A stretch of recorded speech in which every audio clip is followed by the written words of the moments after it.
عليكم ورحمة الله وبركاته.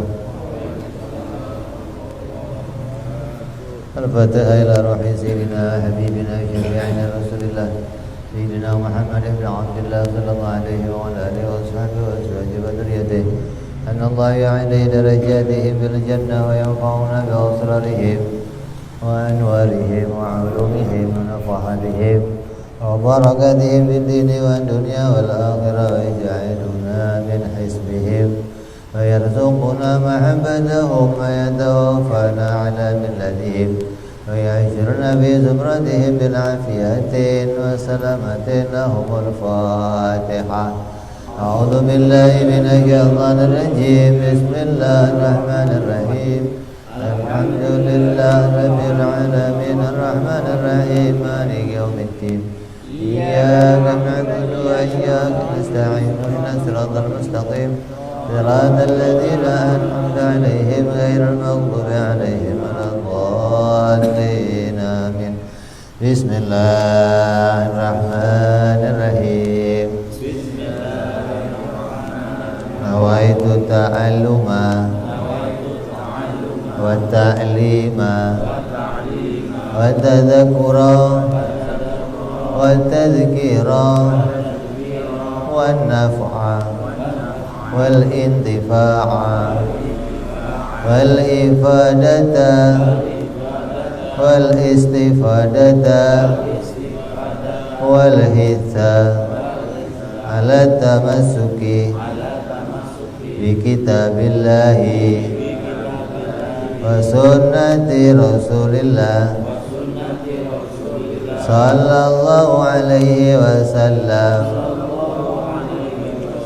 والدعاء إلى الهدى والدلالة على الخير ابتغاء مرضاته وقربه وثوابه وحسن الخاتمة مع اللطف والعافية وصلاح العاقبة.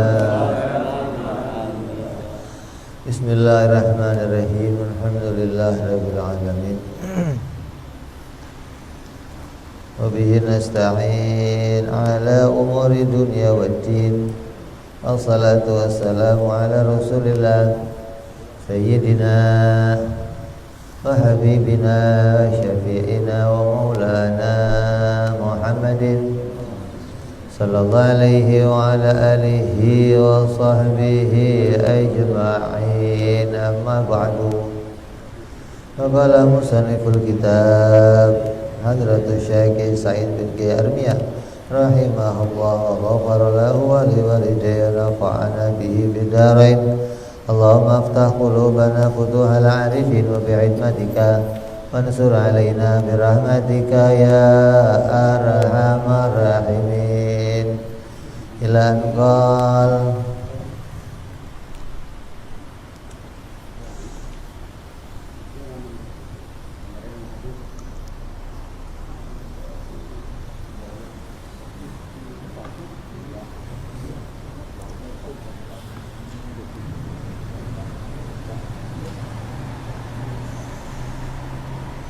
sudah kita bahas kemarin sifat jaiz fi'il, artinya sifat jaiz bagi Allah, sifat jaiz pada perbuatan Allah. Jadi sifat perbuatan Allah itu ada dua. Yang pertama, Allah tidak wajib memperbuat sesuatu, dan Allah tidak mustahil memperbuat sesuatu.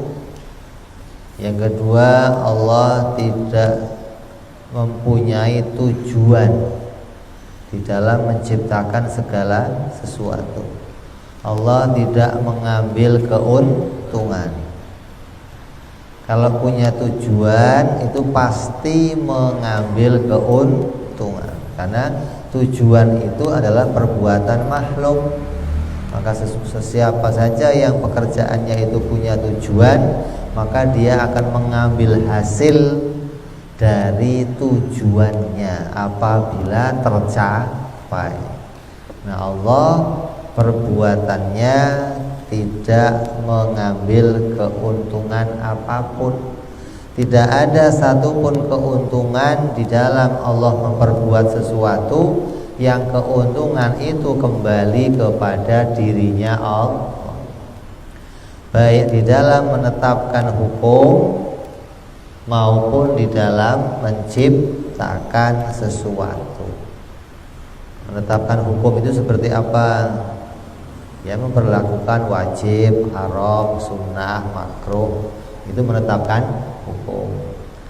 Di hukum apapun yang Allah berlakukan itu tidak punya tujuan. Oh, Allah itu melarang kita minum arak, tujuannya biar begini. Oh, Allah melarang kita zina, tujuannya biar begini. Enggak ada tujuannya, enggak ada. Karena apabila itu dikatakan sebagai tujuan, maka akan difahami ketika tujuan itu berhasil, Allah akan mengambil keuntungan, Allah mendapatkan keuntungan. Atau apabila tujuan itu tidak tercapai, maka Allah mendapatkan kerugian. Maka kerugian dan keuntungan tidak kembali kepada Allah, hingga tidak ada tidak boleh kita mengatakan di dalam menciptakan sesuatu atau di dalam menetapkan hukum Allah itu mempunyai tujuan atau mengambil keuntungan. Nah, terus ngomongnya bagaimana, Bib? Kalau tujuan itu enggak boleh pada Allah, tujuan itu sifat makhluk, sia-sia juga sifat makhluk. Tapi yang boleh kita omong adalah hikmah. Ini Allah perintahkan kita untuk sholat, apa hikmahnya? Allah melarang kita minum arak, apa hikmahnya? Allah melarang kita zina, apa hikmahnya? Begitu mestinya. Allah menciptakan hujan, apa hikmahnya? Allah menciptakan nabi, apa hikmahnya? Nah, hikmah itu apa? Hikmah itu suatu kejadian yang di dalamnya mengandung keuntungan dan kerugian. Ya Allah, apapun yang diciptakan Allah itu di dalamnya mengandung keuntungan dan kerugian. Nah, kita makhluknya bisa mendapatkan keuntungan itu atau mendapatkan kerugiannya. Jadi keuntungan dan kerugian dari semua yang diciptakan oleh Allah itu kembali kepada makhluknya. Tapi jangan dikatakan Allah itu tujuannya mau ngasih keuntungan, enggak. Tapi makhluk bisa mendapat keuntungan. Bukan Allah tujuannya mau ngasih keuntungan, bukan. Seperti menciptakan surga. Oh, Allah itu menciptakan surga ya agar manusia bisa masuk surga. Kalau menciptakan surga itu agar manusia semua bisa masuk surga, nah, nanti yang nggak masuk bagaimana? Ya, semuanya harus masuk toh. Ya, kalau nggak semuanya harus masuk, berarti Allah bikin surga itu nggak ada tujuan. Artinya siapa aja yang mau dimasukin terserah dia. Nggak terus, oh ini surga ini dibuat tujuannya untuk orang mukmin. Berarti orang mukmin harus masuk surga semua, nggak boleh masuk neraka. Nyatanya ada orang mukmin yang masuk neraka.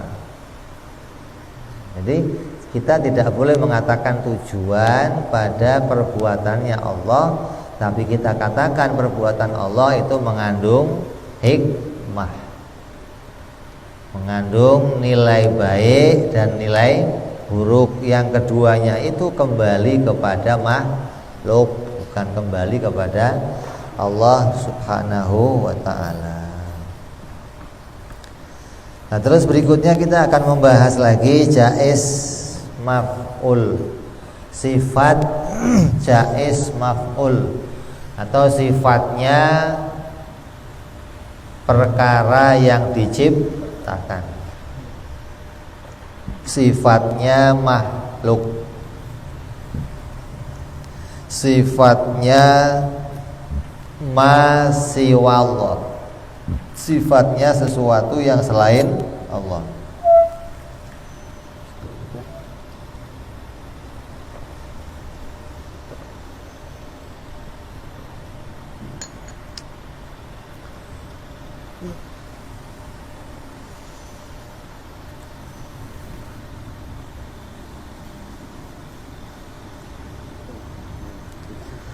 Adapun jaiz maf'ul itu mempunyai 3 sifat. Jadi jaiz fi'il itu ada 2, jaiz maf'ul ada 3. Yang pertama, sifat jaiz maf'ul adalah yajibu alla ta'thira li syai'in minal mumkinati bi tab'ihi, bahwa sesungguhnya wajib tiap-tiap perkara yang diciptakan oleh Allah itu tidak bisa menghasilkan sesuatu apapun dari tabiat atau watak yang ada pada dirinya sendiri. Jadi manusia itu hambanya Allah, itu ada hamba yang oleh Allah itu diberikan sifat. Nah, sifat itu ada sifat dasar. Sifat dasar itu kita nyebutnya biasanya orang ahli adat itu watak, atau apa bahasa lainnya, tabiat. Ini orang ini tabiatnya pemarah. Oh, ini orang ini tabiatnya pemalu. Oh, orang ini tabiatnya pendiam. Oh, ini orang ini tabiatnya cerewet, bawel. Ini ada tabiat namanya. Ini sifat dasar atau sifat pokok. Nah, sama dengan api. Api itu tabiatnya apa? Panas. Tabiat itu membakar. Panas, membakar, tabiatnya api, atau sifat dasarnya api. Jadi Allah menciptakan hambanya itu, di antara hamba-hambanya ada yang diberikan tabiat. Nah, kita harus meyakini bahwa setiap tabiat yang diletakkan oleh Allah pada diri kita, maka tabiat itu tidak bisa menghasilkan apapun. Tabiat itu tidak bisa memunculkan apapun.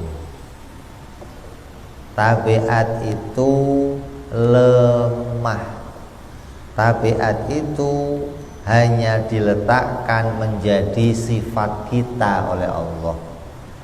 Apabila kita menggunakan sifat itu, maka hasil dari sifat itu datang dari Allah, bukan dari sifat itu, bukan dari watak itu, bukan dari tabiat itu bisa memunculkan sesuatu.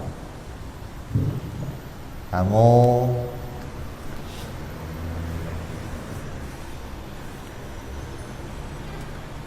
memakai api untuk memanaskan sesuatu. Kompor kamu nyalain, taruh di atasnya apa? Panci, diisi air, mau ngopi. Maka yang jadi tujuan kamu itu kepingin agar api itu bisa memanaskan air. Ya, kamu memakai api itu tujuannya ingin agar api itu memanaskan air. Nah, kalau tujuan kamu tercapai hingga api itu bisa panas, maka kamu mendapat keuntungan dari panasnya api itu untuk ngopi. Ya. Nah, sekarang bicaranya yang memanaskan siapa, gitu loh. Yang bisa membuat panasnya air itu siapa? Apakah api atau selain api? Nah, kita harus menemukan ini. Kalau kita nggak menemukan, nanti kita menuduh api itu punya perbuatan. Api itu punya perbuatan dan api itu bisa menghasilkan sesuatu. Membakar itu perbuatan api. Ya. Yang membakar itu siapa? Api. Yang membakar itu perbuatannya siapa? Api. Memotong perbuatan siapa? Pisau. Ya. Mengenyangkan perbuatan siapa? Nasi, makanan. Nah, kalau bicara yang menjadikan terbakar itu bukan api. Yang menjadikan hangus itu bukan api. Kalau kamu kok meyakini api itu yang menjadikan hangus, maka kamu meyakini ada selain Allah bisa menciptakan sesuatu.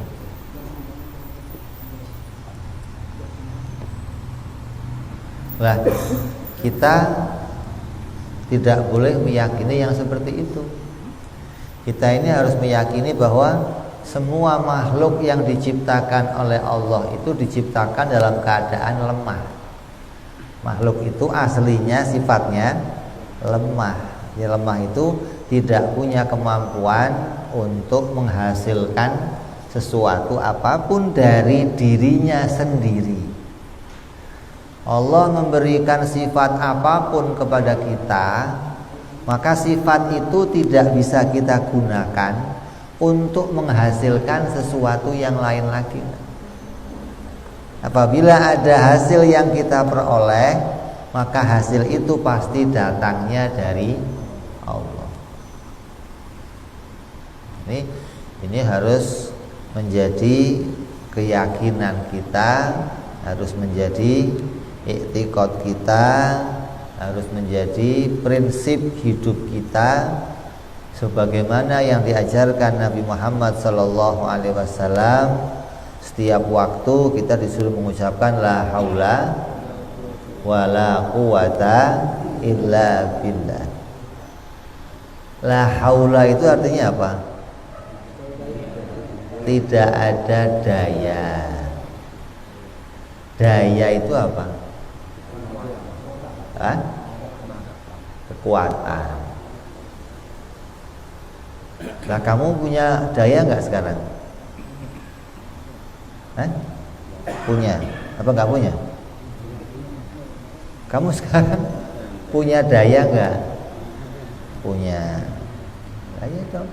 Allah itu menciptakan daya pada kita.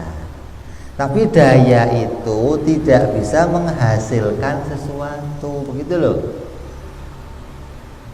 Jadi yang dimaksud la haula wala quwata, daya saya dan usaha saya tidak bisa menghasilkan sesuatu apapun kecuali ditolong Allah.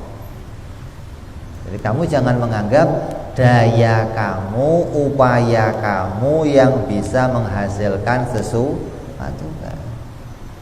Ini banyak orang tertipu di sini. Tertipu oleh apa? Pandangan matanya. Akalnya tidak bisa menyaksikan kalau di situ ada pertolongan Allah. Matanya menyimpulkan pencipta sesuatu itu ada di sekitar situ. Padahal penciptanya nggak ada di situ, nggak ada. Itu hanya semuanya pergandengan yang diciptakan oleh Allah. Kayak apa? Korek, kompor, gas. Ini pergandengan ini kan.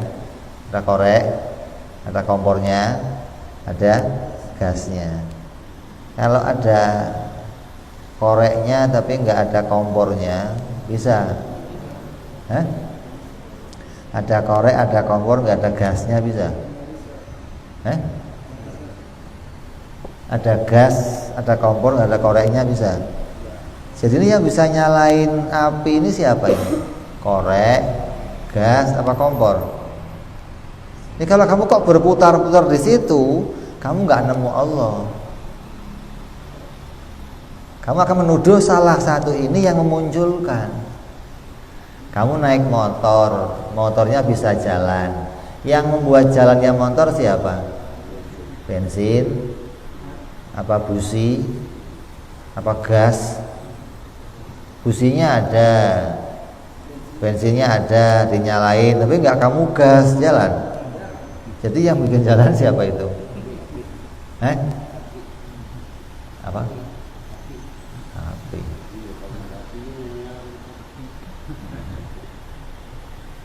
Oke. Kamu mau naik mobil, ada bensin, ada. Kalau kamu kok berputar-putar di situ, oh ini penyebabnya jalan ini, penyebabnya jalan ini, maka kamu nggak akan nemu Allah. Ini semua hanya pergandengan. Ini semua tidak ada yang memunculkan sesuatu. Yang memunculkan jalannya motor itu adalah Allah Subhanahu wa ta'ala. Ini makna hakikat yang harus kamu yakini. Kalau kamu nggak meyakini ini, maka kamu akan meyakini bahwa motor itu jalan ya gara-gara bensin. Oh ini untung ada bensinnya. Ya. Nah, kalau itu penyebab itu kumpul jadi satu, terus kamu menuduh salah satunya yang memunculkan, berarti kamu menganggap ada selain Allah bisa menghasilkan sesuatu. Jadi kumpulnya itu semua itu hanya digandeng-gandengkan sama Allah. Ini gandengan sama ini gandengan sama ini, gandengan sama ini. Adapun hasilnya itu dimunculkan oleh Allah. Seperti api dengan kertas. Ketika api nempel sama kertas, kamu lihatnya apa? Terbakar. Yang bakar siapa? Api. Ini yang kelihatan mata itu. Tapi kamu nggak boleh tertipu sama mata. Kalau kamu tertipu sama mata, maka kamu nggak akan menemukan pencipta yang sebenarnya. Kamu akan menganggap bahwa ya api itu yang membakar, api itu yang menghanguskan, api itu yang bisa menjadikan. Ini orang tertipu dengan pandangan matanya, nggak melihat di belakang ini ada pencipta, di belakang ini ada yang menggerakkan ini semua.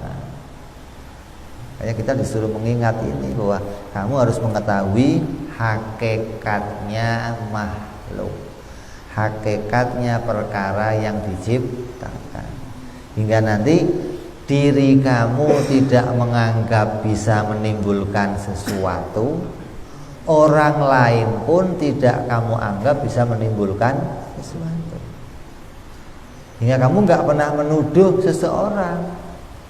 Ini gara-gara kamu saya begini, ini gara-gara kamu saya begini, gara-gara dia saya begini. Ini tuduhan-tuduhan ini ketika terus berlanjut, kamu nggak menemukan makna sebenarnya, maka kamu mati dalam keadaan su'ul khatimah. Kalau ini sampai kamu bawa sampai hari kematian, kamu masih punya keyakinan yang seperti itu, maka kamu mati dalam keyakinan menduakan Allah. menganggap ada selain Allah yang bisa menghasilkan sesuatu. Nah, boleh nggak saya ngomong, Bib, saya habis makan kenyang? Boleh nggak? Saya habis minum seger, saya habis minum obat sehat. Boleh nggak? Boleh, tapi itu kalimat majas. Jangan kamu jadikan hakikat, jangan kamu jadikan itu kenyataan. Itu hanya majas. Nah, seringkali sekarang orang menganggap yang majas jadi kenyataan, dianggap itu hakikat, dianggap itu ya memang ini aslinya begini. Kamu ketempelan api, hangus, tangannya luka. Oh, ini kalau enggak ketempel api ya enggak bakalan luka. Lukanya gara-gara api. Boleh nggak saya ngomong begitu? Boleh kalau majas. Di hati kamu harus meyakini, ya Allah, ini ujian, Engkau meletakkan luka di tanganku. Ini hatinya harus bicara begitu.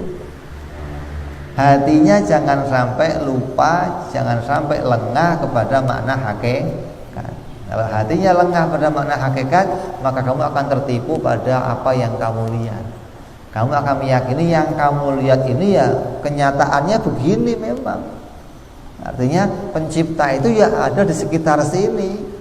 Kalau saya pakai pisau motong sesuatu, ya pisau yang menghasilkan. Kalau saya membakar sesuatu pakai api, ya api yang penyebabnya. Terus akan begitu. Kejadian-kejadian apapun di muka bumi ini, ketika kita nggak melihat pencipta utamanya, maka kita akan menganggap di situ ada selain Allah yang bisa menghasilkan. Jadi tabiat itu tidak bisa menghasilkan apapun. Nah, kalau di dalam ilmu kalam itu yang namanya perbuatan tabiat itu ada alamatnya. Perbuatan tabiat itu perbuatan yang membutuhkan syarat, membutuhkan sebab, dan membutuhkan hilangnya maneh. Itu namanya fi'il tabiat. Ada apa aja?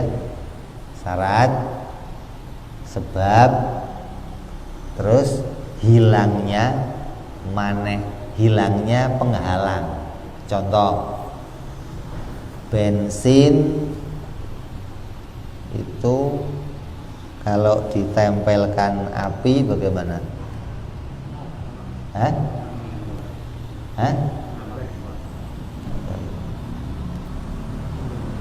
Pasti nggak? Pasti nggak? Pasti? Enggak. Ada tiga ini. Ada syaratnya, ada sebabnya, ada hilangnya penghalang. Syaratnya apa? Api itu bisa membakar. Syaratnya apa?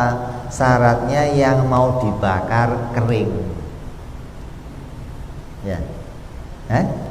Api itu akan bisa membakar, syaratnya yang dibakar harus kering. Kalau basah, ya. Jadi, api ini pasti bisa membakar? Oh, enggak pasti. Api itu untuk membakar punya syarat. Apa syaratnya? Yang dibakar harus kering. Nah, itu bakar sate bisa. Oh, yang dibakar sate bukan sate dibakar. Yang dibakar itu batok kelapa. Sate itu dikipas.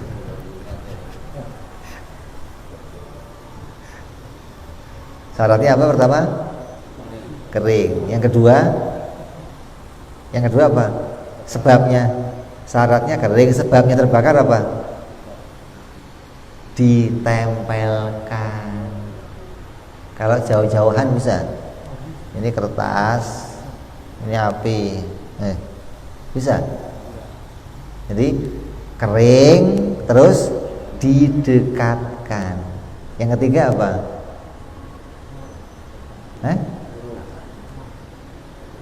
Tidak adanya penghalang. Nempel tapi ada penghalang, bisa.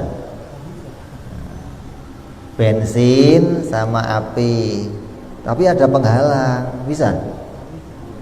Berarti itu api itu bisa membakar, punya syarat, gitu loh. Semua pekerjaan yang watak itu cara kerjanya mesti punya syarat. Contoh apalagi coba pekerjaan yang punya syarat selain api apa? Pisau. Oh, pisau itu bisa memotong, Bib. Syaratnya yang dipotong bukan besi. Kalau yang mau kamu potong besi, ya pisau nggak bisa kerja.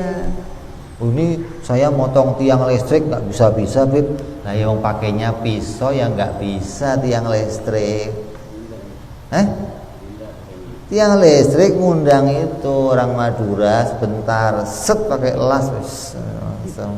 Nggak cuman kecil, langsung gepeng, jadi langsung beres itu, cepet maksudnya.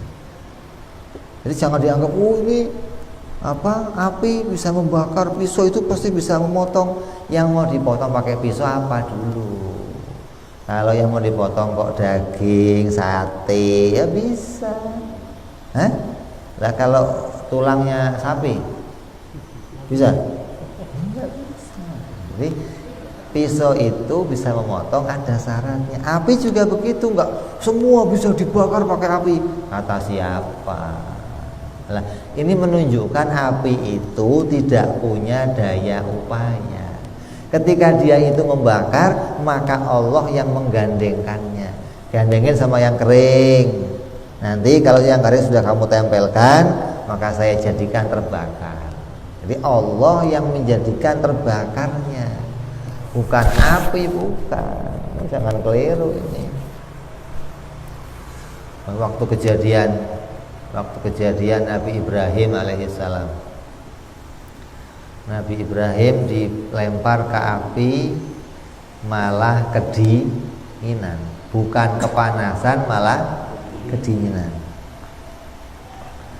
Jadi api itu kerjanya bikin panas atau bikin dingin? Nah, saya nanya, kalau orang Banten yang biasa debus pakai api itu ketika ditempelkan begini, apinya itu panas apa enggak panas?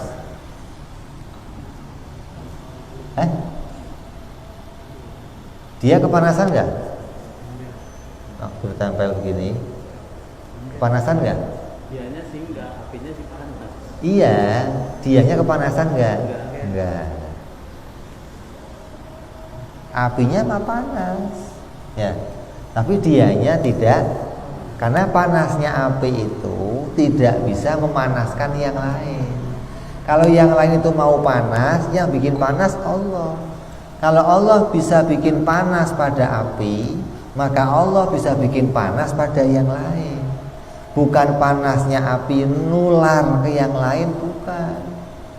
Api itu panas, kalau ditempelkan yang lain ikut panas. Kalau tidak ada penghalangnya, ini enggak begitu, enggak. Jadi bukan panasnya api pindah ke yang lain, bukan. Tapi yang lain itu juga dibikin panas seperti api, gitu loh. Allah bisa bikin panasnya api, maka Allah bisa bikin panasnya yang lain selain api. Dan Nabi Ibrahim waktu dibakar bukan adem, dingin, gitu loh. Bukan nggak panas doang, bukan dingin. Berarti api itu dijadikan dingin oleh Allah. Ya, dijadikan bergandengan dengan dingin. Nabi Ibrahim ketika ditempelkan api malah dimunculkan kedinginan. Bukan hanya nggak panas, malah sebaliknya kedinginan. Ini jadi petunjuk untuk kita. Mestinya akal harus bisa berpikir cerdas di situ. Ya, jadi jangan salah paham ini. masuk Isya sebentar kita dengerin azan.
Rasulullah sallallahu alaihi wasallam Allahumma bi'ali kamah salatil qa'imah sayyidina Muhammadil wasilah wal fadilah syaraf wa darajatul a'la rafi'ah wa batul maqam al mahmud alladhi wa'dah ya arhamar rahimin rabbi ighfir li wa li walidi ya rabbi ighfir li wa li walidi ya rabbi ighfir li wa li walidi ya Allah rabbi ighfir li wa li walidi ya rabbi ighfir li wa li walidi warhamhuma kama rabbayana saghira Allahumma barik lana wa fi auladina wahfadhum wa la tadurruhum warzuqna birrahum wa fikum li ta'atik Allahumma barik lana wa lahum fil hal wal ma'al wal hiyal bi jahika bil muta'al wa sallallahu ala sayyidina Muhammadin wa ala alihi wasallam walhamdulillahi rabbil alamin.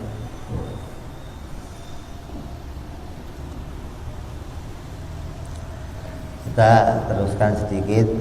Jadi watak itu, tabiat itu perkara yang diciptakan oleh Allah yang kerjanya harus pakai syarat. Terus harus hilangnya penghalang. Kalau syaratnya ada tapi penghalangnya ada nggak jadi. Nggak ada penghalang tapi syaratnya nggak ada juga nggak jadi. Jadi harus punya syarat dan hilang penghalang lah. Sesuatu yang kerjanya begini berarti bukan bisa menghasilkan, tapi sesuatu yang memang kerjanya itu diciptakan oleh Allah. Kerjanya pakai urut-urutan gitu loh. Kerja yang urut-urutan itu diciptakan oleh Allah, nggak muncul dari dirinya sendiri, bukan. Jadi api itu aslinya bukan bisa membakar, bukan. Tapi terbakarnya api itu digandengkan oleh Allah. Allah yang menciptakan api itu panas. Terus api itu ditempelkan kepada yang lain, maka yang lain ikut panas. Lah yang munculin panas pada yang lain siapa? Ya Allah. Kalau Allah bisa bikin panas pada sesuatu, maka Allah bisa bikin panas pada yang lain. Sama dengan Allah menjadikan kenyang. Kalau kamu makan, kamu kenyang. Maka makan itu juga fi'il apa? Tabiat. Makan itu juga punya syarat. Makan, kalau saya makan kenyang, syaratnya apa? Syaratnya didekatkan, dimasukkan. Terus yang dimakan jangan pelor. Nah iya, kalau yang dimakan kelereng itu bukan kenyang. Yang dimakan ya harus yang lembut, makanan, roti. Ini ada syaratnya namanya. Berarti makanan itu ketika masuk ke perut kita itu punya persyaratan, gitu loh. Maka dia tidak bisa dengan sendirinya menghasilkan kenyang. Jangan kamu menuduh, oh saya udah makan pasti kenyang. Enggak. Yang bisa memastikan itu Allah. Allah yang memunculkan kenyangnya, bukan nasinya, bukan. Lah tanya begini tanyanya. Nasi itu bisa mengenyangkan kamu kalau kamu makan berapa suap, nanya. Kamu untuk kenyang itu butuhnya berapa suap? 20 suap. Ya sudah begini aja. Yang 1 sampai 19 untuk yang lain, yang ke-20 kamu itu. Kenyang enggak? Berarti yang mengenyangkan itu suapan yang keberapa? Berarti banyak yang mengenyangkan itu bagaimana? Satu hanya banyak. Yang bikin kenyang dari 1 bikin kenyang, 2. Ini nggak bisa begitu dong. Makan yang pertama belum kenyang. Ya, berarti kan yang pertama tidak bisa mengenyangkan. Yang kedua lah ya, ini kalau ada orang kok meyakini nasi yang mengenyangkan, maka saya nanya, yang mengenyangkan suapan yang keberapa? Gitu kan? Kamu makan suap pertama belum kenyang, makan lagi belum kenyang, makan lagi belum kenyang. Begitu 10, 20, mulai kenyang. Jadi kamu nuduhnya itu yang terakhir itu bisa mengenyangkan. Kalau begitu mestinya ini yang pertama untuk yang lain dulu, nah yang terakhir buat kamu gitu. Nah, saya dapat kenyangnya, yang lain nggak kenyang. Ini yang terakhir itu juga sama seperti yang pertama. Lah iya itu memang sama. Lah kok tahu-tahu kenyangnya nggak dari situ. Kamu jangan menganggap kenyangnya dari situ. Itu loh maksudnya. Jadi suapan pertama ya begitu, kedua ya begitu, ketiga kamu jangan tertipu. Ini gara-gara udah saya suapin 2 piring jadinya ya enggak begitu. Ini orang tertipu aja. Ini hati-hati ini. Jadi apa penyebabnya kita tertipu sama itu semua? Penyebabnya kita terlalu lama hidup dalam hukum kebiasaan. Setiap hari kita kerjanya itu aja tanpa pernah berpikir sumbernya dari mana. Dan itu bertahun-tahun sampai 40 tahun, 50 tahun, 60 tahun, lengket begitu aja. Nah terus kamu suruh bongkar, suruh meyakini ini nggak bisa bikin apa-apa, ya susahnya minta ampun lah. Sudah melekat dalam diri kita yang begitu itu. Nah ini kita disuruh bongkar. Kamu disuruh meyakini bahwa sebenarnya itu semua tidak bisa menghasilkan apapun.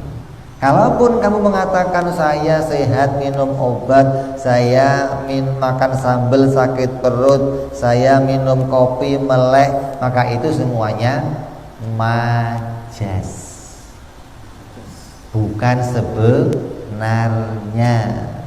Yang sebenarnya Allah yang menjadikan hasil dari setiap pekerjaan yang kita lakukan. Ini harus kita pegang kuat-kuat. Jadi kamu zikir, gara-gara saya zikir tasbih subhanallah, tahu-tahu kamu ngambang bisa sholatnya ngambang, gara-gara bacaan subhanallah saya ngambang, kan repot. Nanti ada yang baca kulhu nggak mempan dibacok. Nanti ada yang baca ayat kursi bisa jalan di atas air. Dianggap nanti tiap-tiap ayat itu bisa menghasilkan sesuatu. Ini berat. Jadi kamu nggak boleh meyakini ke arah itu. Kalaupun itu kamu katakan seperti itu, maka itu majas. Pegang kuat-kuat ini, hakikatnya harus kamu tahu. Makanya orang itu harus ngaji hakikat biar nggak tertipu, begitu loh. Ngasih hakikat nanti aja kalau sudah tua. Berarti kamu bodoh dulu ini, tertipu dulu kamu, ha? Nanti tuanya baru sadar. Ya kalau sempat tua, belum sempat tua koet bagaimana? Jadi belum sempat sadar terus mati. Jadi ini yang kita kaji hari ini, bahwa hamba yang diciptakan oleh Allah itu tidak punya taksir. Semua tabiat yang diciptakan oleh Allah itu tidak bisa menghasilkan sesuatu. Yang menghasilkan sesuatu hanyalah fiilnya Allah Subhanahu wa ta'ala. Mudah-mudahan hati kita dikuatkan oleh Allah, iman kita dikokohkan oleh Allah, disadarkan kita setiap waktu kita bisa selalu mengakui Allah lah pencipta utama, Allah pencipta tunggal, Allah satu-satunya Tuhan yang mengatur segala sesuatu, bahwa kita semuanya hanyalah makhluk, kita semua diatur oleh Allah Subhanahu wa ta'ala. Mudah-mudahan semua keyakinan ini bisa kita bawa terus sampai hari kematian kita, insya Allah. Mudah-mudahan kita lanjutkan yang akan datang. Wallahu a'lam bishawab. Wa ila hadratin nabi. Al-Fatihah. A'udzu billahi minasyaitonir rajim. Bismillahirrahmanirrahim. Alhamdulillahirabbil alamin arrahmanir rahim maliki yaumiddin. Iyyaka na'budu wa iyyaka nasta'in. Ihdinas siratal mustaqim. Shiratal ladzina an'amta 'alaihim ghairil maghdubi 'alaihim waladdallin. Amin. Ya Rabbana antarafna biyana nagtarafna wa anana asrafna ala ladha ashrafna fatub alaina tauba awsili kulli hauba wasdallana awrati wa amini rawati wa ghafirli walidina Rabbi wa mauludina wal ahli wal ihwani wa sairil hilani au jiratin wal muslimin amin Rabbi